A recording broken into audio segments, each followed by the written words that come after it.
How you doing? Good, Ed. How are you doing? I'm good, thank you. Wow, that's quite a setup. Just something big, just something I put together over COVID. I Uh, how's the weather in like it. London? Thank you, thank you. It's it's for some reason it's like the rainiest July ever, so the garden is looking amazing, but we're kind of trapped inside. It's absolutely torrential. Yeah, I've been following that, and I didn't realize it was still going on. So hopefully things swing and summer kicks in or the sunshine kicks in. Hopefully, hopefully, I mean, we've clearly destroyed the climate completely. Just to start off on a bad, on a pessimistic foot, but yeah, hopefully it'll stop raining at least. For sure, for sure. Well, thank you for joining in. I appreciate it. Um, Saw Hijack a few weeks ago and really enjoyed it. The twists, the turns, the editing, the cinematography, the direction, overall performances were great. So truly a great job on a short series for once. Longer series kind of become too much sometimes because of the time and all that. But this was great to see. Yeah, I think people have enjoyed just having, people are busy, they get home from work, they just want like 45 minutes thriller, kind of old school. You don't have to go on Wikipedia and learn the kind of world of the film and the kind of, big fantasy sci-fi backstory. Like it seems to have really hit home. Yeah, for sure. I think you worked on Silo as well, right? For a little bit, for 5, 6 Yeah, episodes.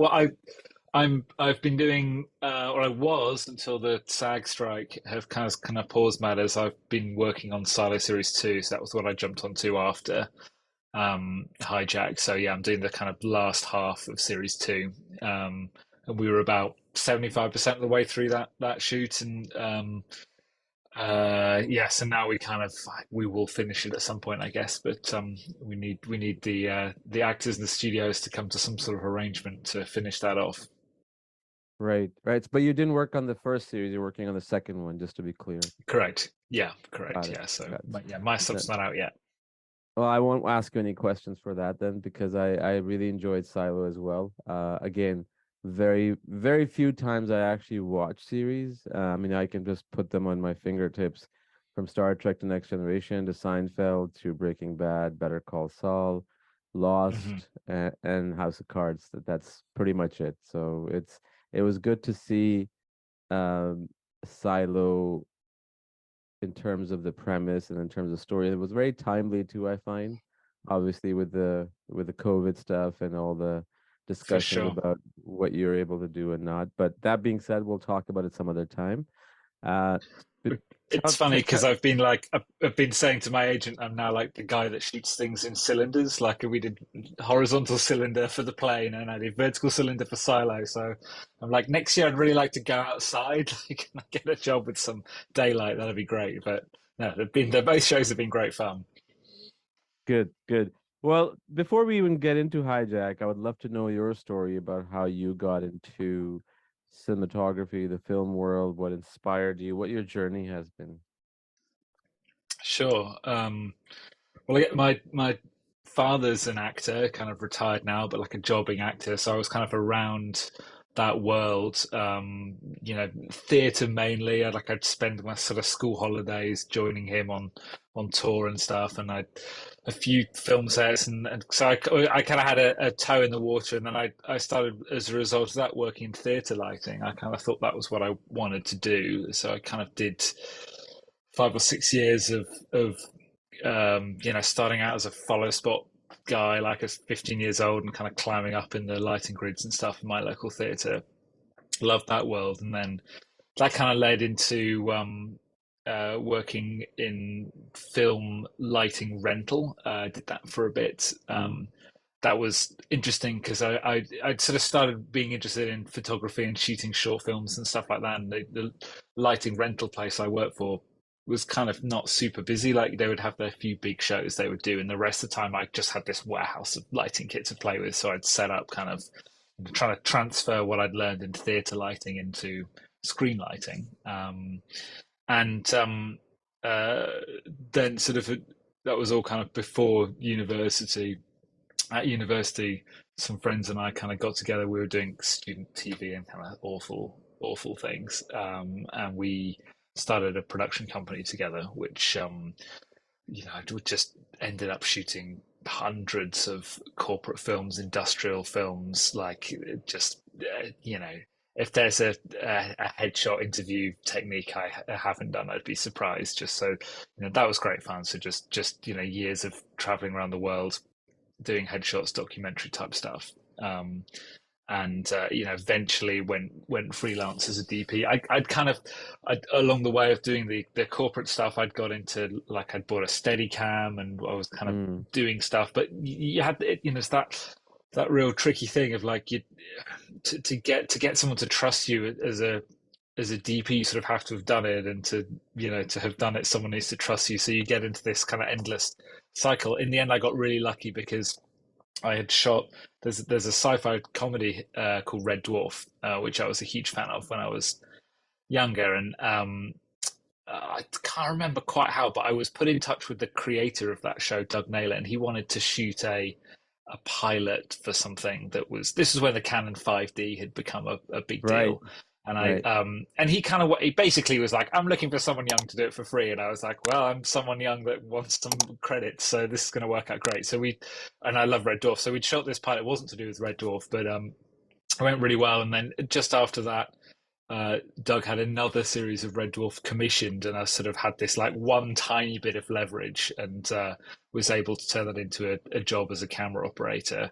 And I mean, at this stage, you don't know what you don't know. I mean, I'd never really worked on a proper set before. Like, someone had to explain to me, like, you're meant to say camera set and you're meant to do all this stuff. But I kind of was sort of self-taught at that point in film world. But had that credit, managed to get on well with those guys. Eventually, I was asked to come back and DP the subsequent series of Red Dwarf, and then sort of as a result of that, was doing lots of comedy work for a long time as a DP.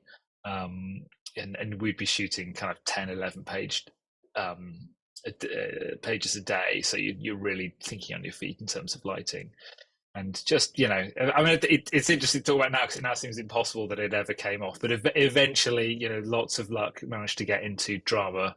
And there was a year when I was trying to get into the dramas where I think I had 13 interviews and 13 rejections. That was like, I'm never going to get out of comedy. But yeah, it does. You keep plugging away, and eventually you get there. Yeah, so true. I remember the 5D when it broke free, and I remember making an on-spot decision when I went to a camera store just buying 5D for corporate and commercial work, and it just changed my business completely Oh, because it for was a sure. brand new technology. And but now, I mean, it's, we can go into their discussion. Canon kind of blew the market by not really following their own Yeah. footsteps, and now Sony's everywhere, right? Sony's pretty much Right. dominating. Yeah, yeah. Uh, But I mean, uh, the 5D. I shot a feature on that. Like yeah, it was so hard. There was so much that was difficult. We all kind of built these, like, Frankenstein rigs, right, to make it work. But it was such a big step forward from kind of, the time it was Z1s and P150s, and to yeah. go from that kind of mini DV cameras, and suddenly you had something that had this gigantic frame. Yeah, it was such a treat. It was a great camera. It was a great camera, and it was certainly an evolution, right? And I think I still remember one of the things I had to do. I mean, now we have all these USB-Cs, Thunderbolt, and the CFast card just to offload a 32 gig back in the USB 1, Mhm. USB 2 days. It would take like Yeah. 45 minutes just to Yeah, offload a yeah. 32 gig card. So, but anyways, but that's good, man. I mean, one thing that you said again, I talk about this on podcasts with almost everyone. It's that idea of rejection. Either you can just say goodbye or you can keep, swinging at it. And that's the only difference between, I find, people who make it somewhere versus if you don't. Because if you don't try, you won't know if you're going to succeed or not. So you just got to keep at it. And rejection is painful as hell. It's It's horrible, and like, yeah, it's not ashamed to say there's been tears over the years, like where Oh it's God. felt like it's never going to work out, and you know, it's really tough. But I think it's us. It takes a long time. There's so much to it. First of all, the job itself of a cinematographer, I think, is like you're not improving unless you're doing it. And like if it was a musical instrument, if you were trying to learn to play the piano, and like in order to practice on the piano, somebody else had to pay like several $1,000s a day to rent the piano, or you know, tens or hundreds of thousands of dollars a day, which is what it's like to have a film unit for your sort Yeah. of experience to continue. It would take a while to get better, so it's really tricky. And then also, I think just that in terms of getting the jobs, it certainly took me a while to realize, because you're so, you know, I think you get into this because you're creative, and but you also have a foot in the technical, but you have like you read scripts, you have a vision for stuff. And I would go into a lot of interviews kind of like really strong on the vision and the references and stuff. And you realize after a while, it's certainly in TV, in those, you know, those type of jobs when you're first getting, you know, they've already decided if they like the look of your stuff. What they're really looking for is like, are you going to complete the days? Like, it's much more Yeah. practical. It's, you know, you're suddenly responsible for a very expensive thing, and once you've sort of proven that you can do that bit of it, that you're not going to kind of like bring an expensive TV show to a crashing halt, then the rest of it becomes much easier. But yeah, I really feel for a lot of people, you know, ask me at trade shows and conferences and stuff about like, how do I get that first step? And it's just it's so hard. Like, it's just proving to someone that they can put their trust in you. That's hard. And you got to keep doing your own stuff, right? Because I remember my first feature documentary that I did, it was completely, myself, and my DP helped me a little bit, but then I didn't have the budget for him, so I finished everything on my own. And then Mhm. it didn't really go far, but that gave me um a a starting point and to go to my next two projects, which are these right here, Mhm. and get funding, and then so on. And so it's just like an ongoing stepping stone, one after the other, and you just got to keep at it. You can't expect to get you can't expect to get your film selected at Sundance and win Oscars and all that stuff, or even at Mhm. the TIFF, but you just got to keep at it, and you just can't give up. You just gotta love it. I think that's You're the so most right, important and thing.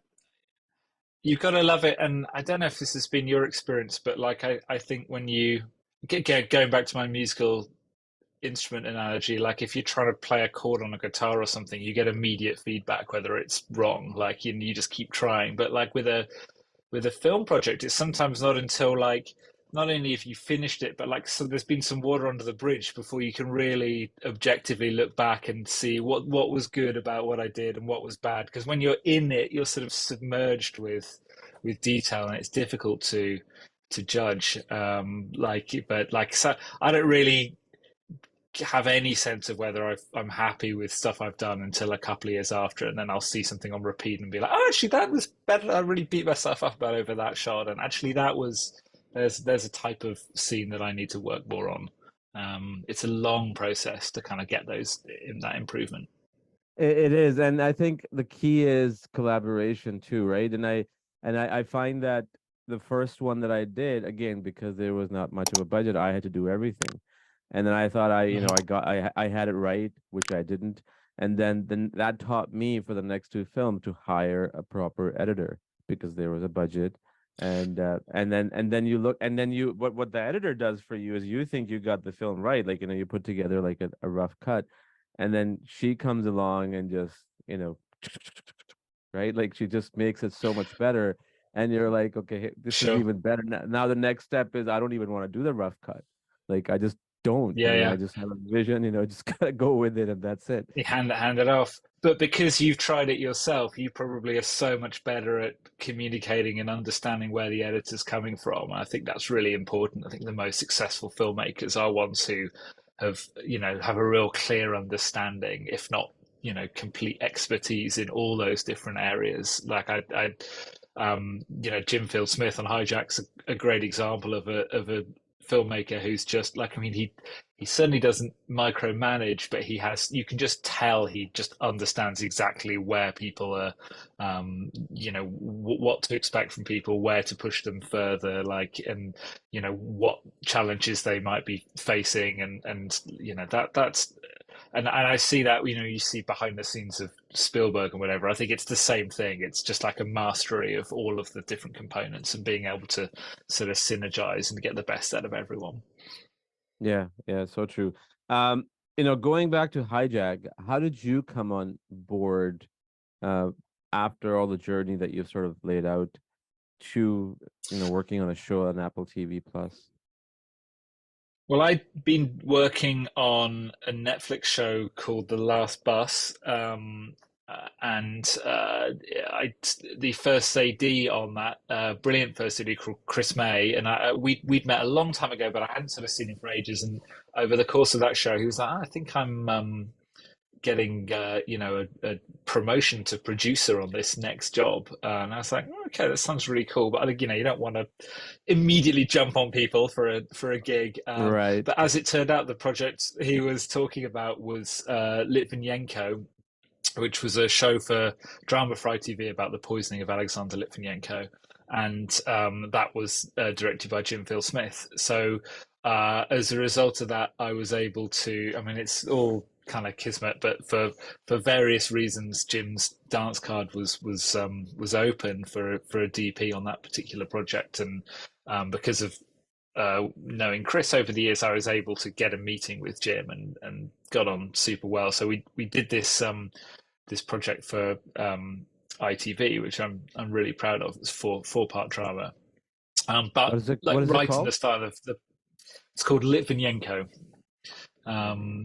with David Tennant plays Alexander Litvinenko. So it's based on the true story of Vladimir Putin poisoning Litvinenko, who was a sort of KGB spy, or Mm, previously. Amazing story, very sad, very moving. But we were working on this project, and like really early on in prep, Jim mentioned, because he was just stoked about it, that this other project was coming down the line, and it was with Apple, and he couldn't say too much about it, and yeah, we were just sort of two film nerds nerding out about something. There was never, I mean, I remember saying on the first day, look, I just so you know, obviously this sounds like a hijacking drama. Suddenly, I didn't even know it was Idris Elba at this point. I was like, this sounds really up my street. Just, don't not think I'm interested. And he was like, okay, but just let's be realistic. You'll probably be on like the B list. They'll want some huge name for this. And I was like, oh, that's cool. Like just even being able to chat about how you might accomplish this is an interesting kind of exercise. But then we had another like several weeks of prep and 10 weeks of shooting Litvinenko. So I wouldn't say I wore him down, but it was like tactically speaking, it was great to just, I was just working with Jim that whole time. So as a way of having an extended sort of interview for a right. director getting to see what your work as a DP and not just your lighting, but what you're like sort of day to day, because it's such a close relationship. It's got to work as a sort of interpersonal stuff. It was perfect. So I like to think I wasn't badgering him about Hijack. At the time, it was called Kingdom, was the sort of code name. But occasionally I'd be like, I've just had an idea about how you could do a sort of camera movement and a plane set, and then it just sort of got close at the end, and then it became clear that I was maybe a bit more in the running than I was thinking, but there was still, Hijack was a big show. It was a step up for me for sure, and so I think Jim was super on board, but he had to persuade Apple and Co and stuff. So I'm tremendously grateful for all the efforts he went to. But yeah, I mean it was Hijack was just a brilliant match, I think, for me. Not only it was a style I really loved. I'm also a huge plane nerd, so like this is not a cinematography conversation, but like I ended up building half the flight deck myself, and it was all connected to Oh, my nice. PC from home, so I could do all the flights and stuff. And like it was a dream of a show. I got to do the air to air filming. And yeah, I mean, and working with a movie star of the caliber of Idris Elba, the whole thing was just fantastic. That sounds incredible, and I'm so glad that you had, the fact that you were able involved in the setup of the plane and all that, and that's one thing that this about cinematography that I liked, and this has nothing to do with the cinematography in David Fincher films or even the first season of Silo.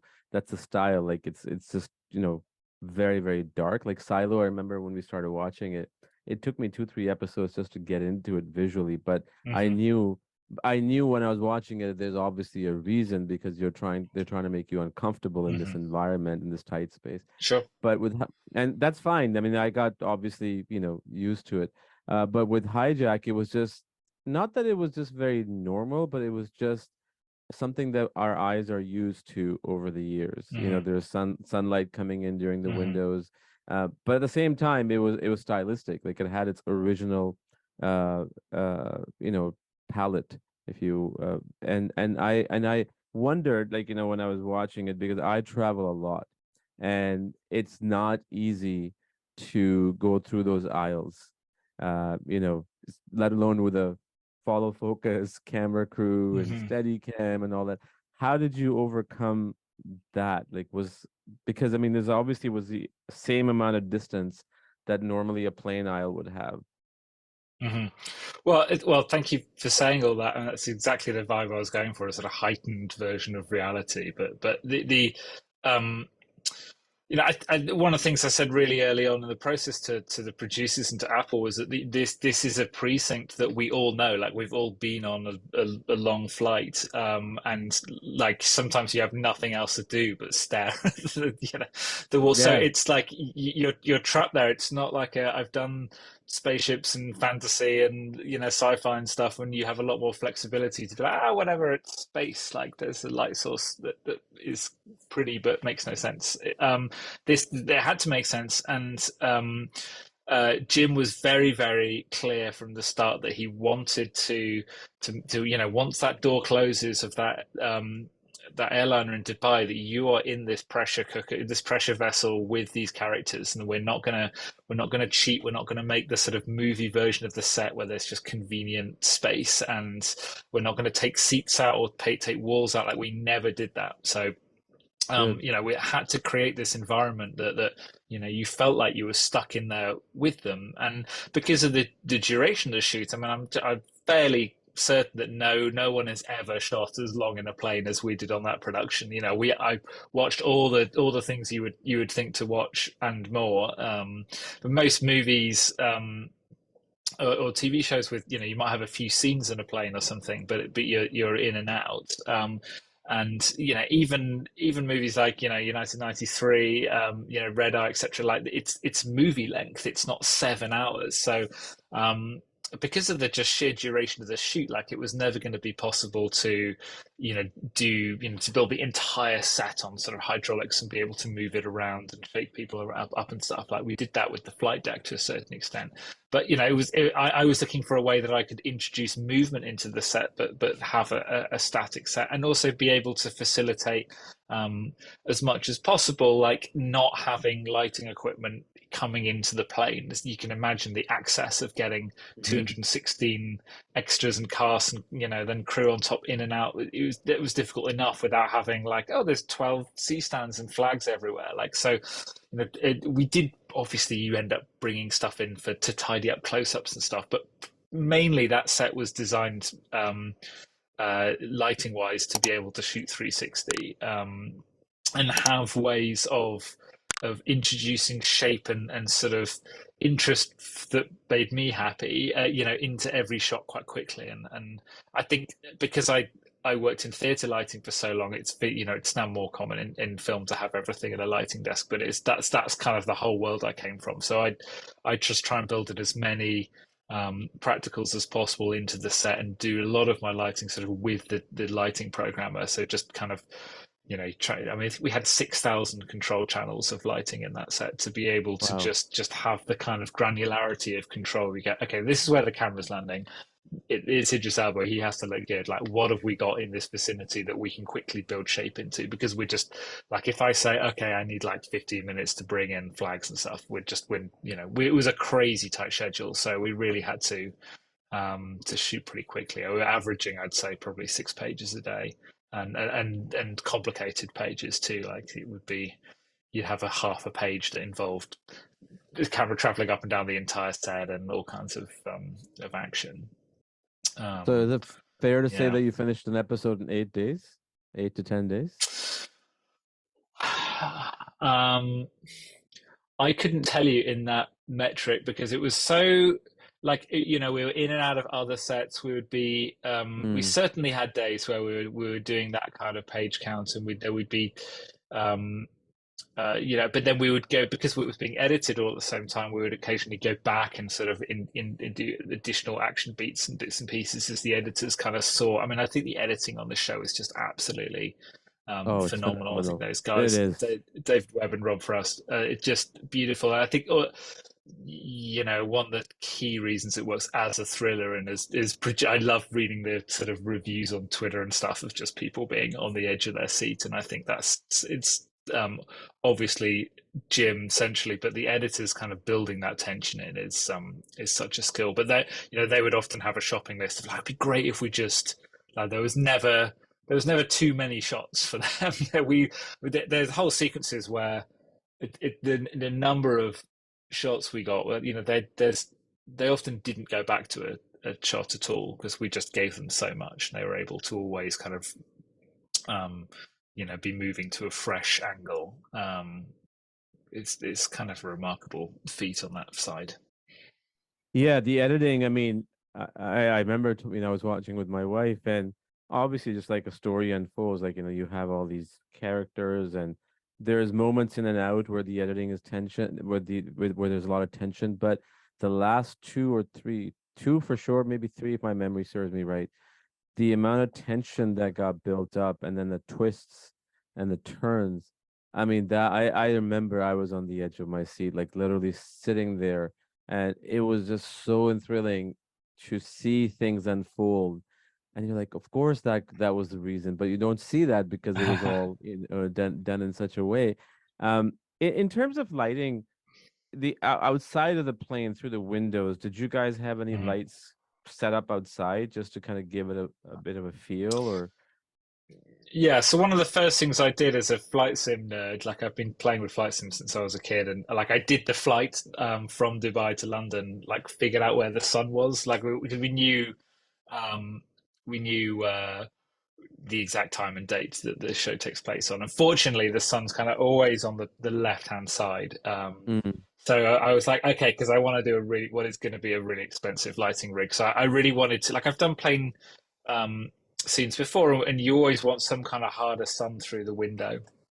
But often what you'll do is put like a 20K or an 18K or something on like a little camera crane and wiggle it around so you get different angles of light into the cabin. But the downside of having one source is obviously the angle of the light through each window changes, and it's okay for a shot or two. But like I knew we would be traveling up and down the plane and seeing the full. We built the full length of an Airbus A330, and the dimensions are pretty much all accurate. We extended a couple of the galleys a little bit, but certainly the length, the seats are all there. So the way I was like, okay, I need to have a single fixture, a single light source for each window so that they're all parallel. And I want to be able to move that light source vertically so that it'll give the sense of the plane turning, so you get that when you're in a plane, and theoretically the way the plane sort of turns, that you shouldn't really be able to feel yourself turning in your seat, but what gives away the sense you're turning often is that you can just subliminally feel the light, the angle of the light yeah, changing. right. So I really wanted to get that in there. So I found a fixture, Roby BMFL, which is a fixture I'm used to from the sort of live events theatre world. It's a moving head spotlight, and they were the brightest light I could find that rigged side to side matched the distance between the windows on the cabin set so that I could have these parallel beams. And they have, beam shaping shutters so that each one could be zoomed right in to be the smallest possible spot on each window, and then shutters so there was no spill from each light into the next window. So as you look down the length of the plane, you had all these beams, and it felt like you were looking at one light source, i.e., the sun, infinitely far away. And then to move all of that vertically, there's a truss motor system called Kinesis. It's sort of like motion control for rigging. Um, so we had all of these fixtures. I think they're about 70 or 80 on a 70 or 80 meter long truss. So I think it ended up weighing about 2.5, 3 tons. And we had this on however many motors required. But this computerized motor system had like millimeter level control. So we could program moves where this truss would move up and down to simulate the plane turning. And then the other piece of the puzzle was obviously you move the truss and all the lights are suddenly pointing at the floor or above the plane. So brilliant lighting programmer Ziggy Jacobs came up with a way of getting the Kinesis system to talk to the lighting desk to sort of to counteract the movement of the truss with the tilt of all the fixtures, which was no small feat. But she figured that out in prep, and that was great. So as the truss came right down, the lights would all sort of it would tilt up into the plane, and obviously we did some big turning moves like that. We also, but even just generally in the whole show, that truss is always moving, and I don't know whether anyone is going to be. I can see it moving, but I promise you, like it's giving a sense of movement to the sets throughout. You see a bit more in episode 7. And just for the cast on the plane, like when we first loaded all the extras and stuff, and we were doing this move, and you can see the those kind of window shaped cutouts of light on the opposite wall, and you can see it sort of traveling down and finding its way across people's feet and stuff. um they were all like, is this moving? What's How are you doing this? Like, it does give you that sense, and I think that's back to the thing that we've all been on planes. You're used to what that cue is. Yeah. And then just in practical terms, like being able to position that truss quickly. So whenever we do the shots of Idris, obviously, like every DP, you want to give your big movie star a big cool movie star backlight. So I was able to just drop that truss in, so you're just kind of pinging flares into the hero shots of him. And it's very, very quick to do. You're not kind of winding stuff up and down or having to bring down chain hoists and stuff. It was, I could do it almost as the cameras were turning on, the boards going onto the shot. We all had this amazing Bolero communication system, so I was on with everyone. And I could just say to the Kinesis program, I just dropped that truss an extra, like, you could eyeball it out the window, and I just dropped that like 400 mil, and and then the light would perfectly come up, and just as like the Nice. AD would call action, you'd have that ping in, and yeah, it was very pleasing.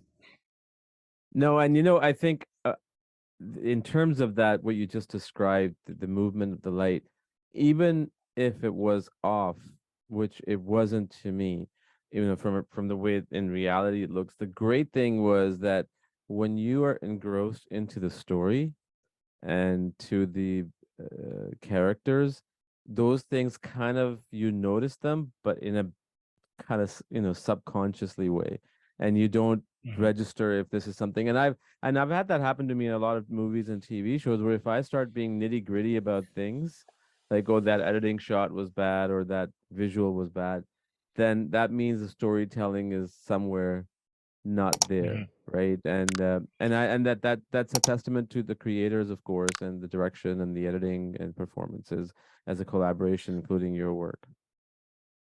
We talked a lot on the show about, like, is this bumping? Like, what would take you out of it? Because we want to, like, obviously I want it to look beautiful, but like it can't, like if it looks like Euphoria, I've done something wrong, right? Like it might be, it can't look like art house. It has to be, this tension sort of floods out if the artifice is too much. So whilst I really was aiming for, like, heightened, like I don't ever want a shot that feels like, oh, it's a movie. Like, it's like it just has to look good. The cast have to look good, but they have to feel like they're on a plane, or it doesn't work. Yeah. So the fact that people are kind of are so locked in now with seeing it go out week by week, like there's no question, I don't think, that people aren't believing the world.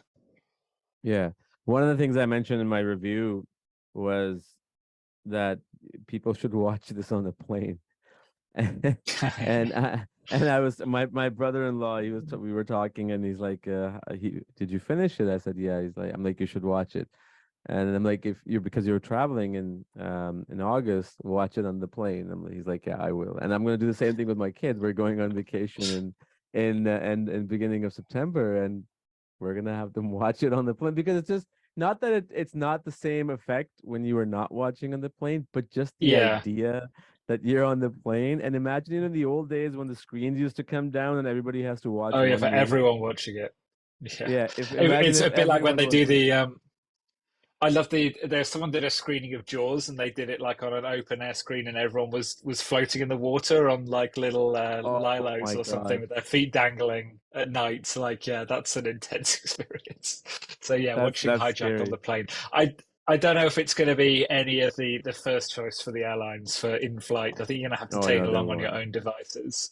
Yeah, But yeah, I mean, they would never and do that. again, it was fun for me just as a plane. I mean, obviously there are some things like in reality you can't hijack a plane like this. But so you know you have to kind of hand wave a little bit. You have to allow the drama to take place because that's what you're here for. But like it was fun trying to. We had obviously pilot consultants and air traffic control consultants. It was fun trying to make all that world as realistic as possible. And I think again with the flight deck stuff, like you know the vast majority of the audience aren't going like, oh, that's the correct button he's pressing or whatever. But I do think that you know everyone is sort of familiar with the taste of authenticity, whether or not they know the specifics. So I think if you you know some of the sets we looked at that people use for flight deck stuff are kind of like you know a mishmash of video game controllers and like you know back projected static graphics and stuff like that. And I think just you know that is the type of stuff that if you're doing a 7 hour show set on a plane you just can't get away with. It has to, as soon as you had a lot of scenes in that flight deck and as soon as it didn't feel like it was as real as the rest of the set, the tension kind of goes. You know we also ended up using a lot of um, you know, volume like big LED screen stuff around those flight decks. We did have the flight deck on a motion gimbal as well, so we could throw the cast around a little bit. Um, and all Nice. that's great for performance as well, and lighting as well, because you're suddenly you know we never had green screen or blue screen out of any of those windows. It was always in vision LED Yeah. screens. Wonderful. One of the things that and this is not your realm, but I just wanted to get an idea if there was something else shot. One thing I loved about the series was the backstory of the antagonists, right? Especially the two guys that I'm not gonna say what for people who haven't seen it, but you know what I'm talking about. Sure. The Yeah. and and a bunch of other stuff, even Idris' story, and um, but there was this one little nugget that bothered me, and I don't know if you guys shot extra stuff and it got cut out. Was the character of Idris Elba's son? Hmm. I just felt, and I understand it's a 7 part series. You have a duration. I'm just wondering, out of just as a curious filmmaker, was there additional stuff that was shot with him that was cut out or written that had a little bit more backstory of his? I think I think definitely, but I think that's the case throughout. I mean, I think we shot a huge amount of material Mm, that was you know in the crucible of the edit. You know they do what they must do, and you know the edit is almost like you're making the show again. Right? I mean, I never get scared to the edit, but like I understand you know what the way it's been described to me is like ignore everything about the project that you started out trying to make. You know forget the scripts, look at the material you've got, what can you make with all these building blocks. And yeah, so I think inevitably along the way you know they end up making decisions like you know where are we keeping ourselves on the boil, like what do we need to sort of move the story along. So yeah, I mean specifically there I think you know there was a few more bits and pieces and I think it's been you know reduced down a bit. I, you know I think inevitably a you know show set on a hijacked plane you probably you want to spend a lot of time on the hijacked plane. So yeah. And I but you understood that. also That's you know what I you said. you want to keep you want there to be stakes as well for your lead character, and it not just be like, yeah, okay, you know, he lives or dies, he doesn't, you know, he's a hero. I think it's I do think Sam is a really interesting character, you know, especially for Idris, because he's not just, you know, you know, he looks like he could just sort of pick up any of the terrorists and crush them, but like that's not what the character's like. He's sort of quite mild mannered in some aspects. He's not looking for a fight, like he's looking for a way to sort of diffuse it all. And I think it's a real testament to Neil Maskell and the other cast playing the crime group that Mm. you really believe the threat to Idris and the others throughout. When, you know, occasionally would be times where like Idris would like wouldn't physically fit down the aisle because he's such a unit, like, you know. Yeah, So yeah. like, you know, finding ways to put him at a disadvantage. That was something that came out, but I think he's, you know, he gives a remarkable performance in it. It really makes it work. He does. And going back to the cuts, and I think it was important that you guys did that, because if there was too much of a backstory, then it would have just dragged. And that's one of the things that this series demanded from the get-go. And also, from a thrilling standpoint, it was just a pure form of entertainment. And that was just, like I said, Mm, me being the creative storyteller that I am, but I also understood sure. that what the necessities. And one thing I really like what you mentioned, I talk about this on the podcast, um and I have made it my mission on the stuff that I do to make a protagonist strong. You need to have a Hmm. stronger antagonist, and that's Hmm. what makes Idris Elba's character Sam so good, because of his counterpart, Neil. Hmm. And I dig. I mean, look at The Godfather, right? Like, I really love that when time is spent on the antagonist, just to explain who they are. It just it doesn't mean that you have to side with them, but it just makes the protagonist much more stronger, and I love that about the series. I think that it's, you know, it's interesting looking at the. I mean, I love the big high concept shows where you can just dive into a world and it's immersive. And I mean, Silo is a great example of that, where there's just so much to learn. It's this big mystery box, and there's, you know, that was a treat. But I think, you know, there's a lot of stuff about Hijack that is successful. I think just because of, like, you know, real basic film storytelling stuff. Like, Yeah. somebody wants something and they can't have it. Like, you know, there's an obstacle in the way, and like every shot is kind of about that. Like, it's you know, who's trying to get where, and why can't they have what they want? And there's, you know, the just Jim and the editors and the, you know, George Kay, the writing team have just found every conceivable way of like wringing out all of that tension, all of the you know, who knows what, like, you know, the sort of the withholding of knowledge from the audience, but also from the character. Sometimes we know something the characters don't, and vice versa. It's real, you know, and just the power of the cut. It's like Eisenstein and the, you know, the pram on the steps. Like, it's you can there's moments of great tension that make me laugh, that just are created by a cut, like, or, you know, with people looking at each other. Jim and the editors are fantastic at finding the perfect look and of a to tell a whole story by someone's eyes moving from one place to another. And I know, because I was there, that a lot of the eye lines they've cut together make absolutely no physical sense whatsoever. Like, they can't see that person. That's insane. It's just, but it makes perfect sense in the screen world, which is the only world that matters. Like, it's you know, they know what they're doing, and I think the composer as well, whose name I've forgotten, but she's done an amazing job of just like telling you how to feel, like, at any given moment, and to keep that going. So, because we get the assembly edits as we went through, and every particularly, I really love the sequence at the end of episode 3, which has a whole sequence of Idris's character moving throughout the plane.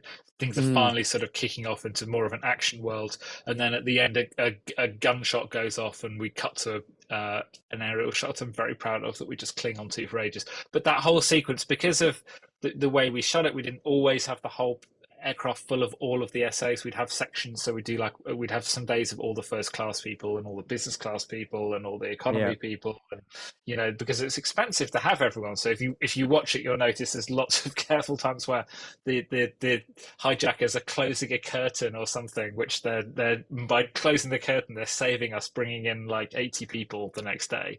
But with that sequence we went back to and back to, and as we were getting these assembly edits, you're seeing that it was good the first assembly we got, and then you added all of the what's business class thinking about this, and that was amazing. And then you added all of the premium economy, and then you added the aerial shot, and then you added the music, and like so like every week we'd see a new assembly edit, and just I was just watching that 10-minute section just like over and over again, and every time it just became more and more enjoyable. Like it's so more than the sum of its parts.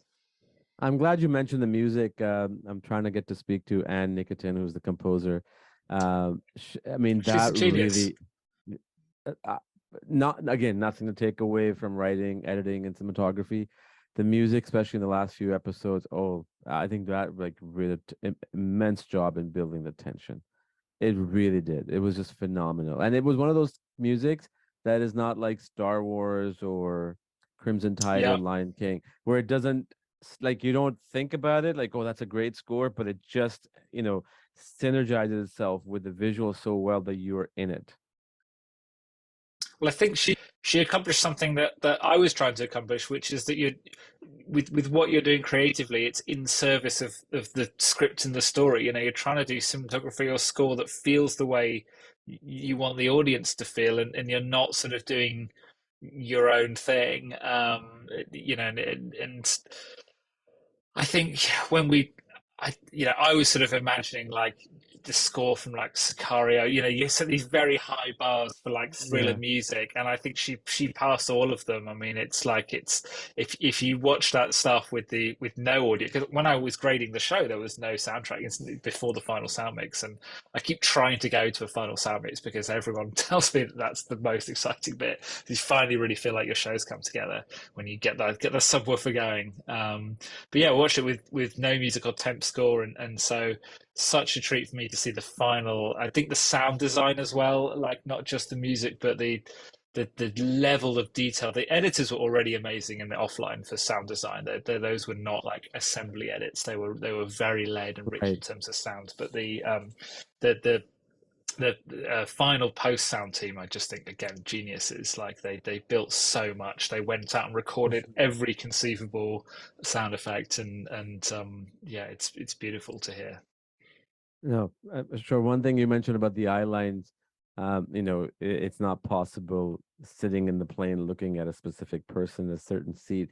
I noticed that in the first class scene where there's that Arabic young girl who's sitting across from Hmm. that, and then she's looking at Leisha, the yeah, older couple.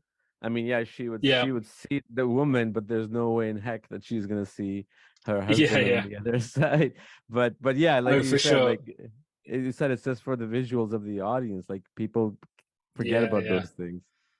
Well, yeah, you definitely need your eyeline wits about you shooting that show because we were pretty good for like sticking on like the right side of the eye line, and where possible, but with two cameras in some of those spaces and characters just looking all across the place and scenes developing, like that was a bit of a headache. There were more than a few little Yeah. diagrams drawn, but and you just have to fake it. I mean, that particular first class set was, I think that was an old British Airways first class or maybe even business class, and the like that was not my favorite space in the plane with those big wing backs, sort of skin tone wing backs right around your characters would not be what I ideally would want. But that was what was available, and we added the fiber optics and stuff, so there's more interest in the background. But yeah, getting people sort of leaning in and out and faking some of that stuff.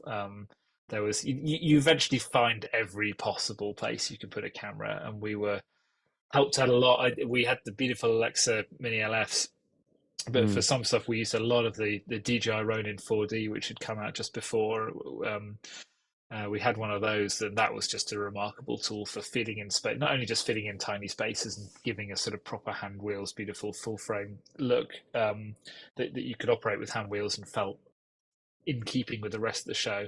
But also whilst we did have Steadicam, kind of fantastic operator John O'Tyler, just a hugely important collaborator for me on this show.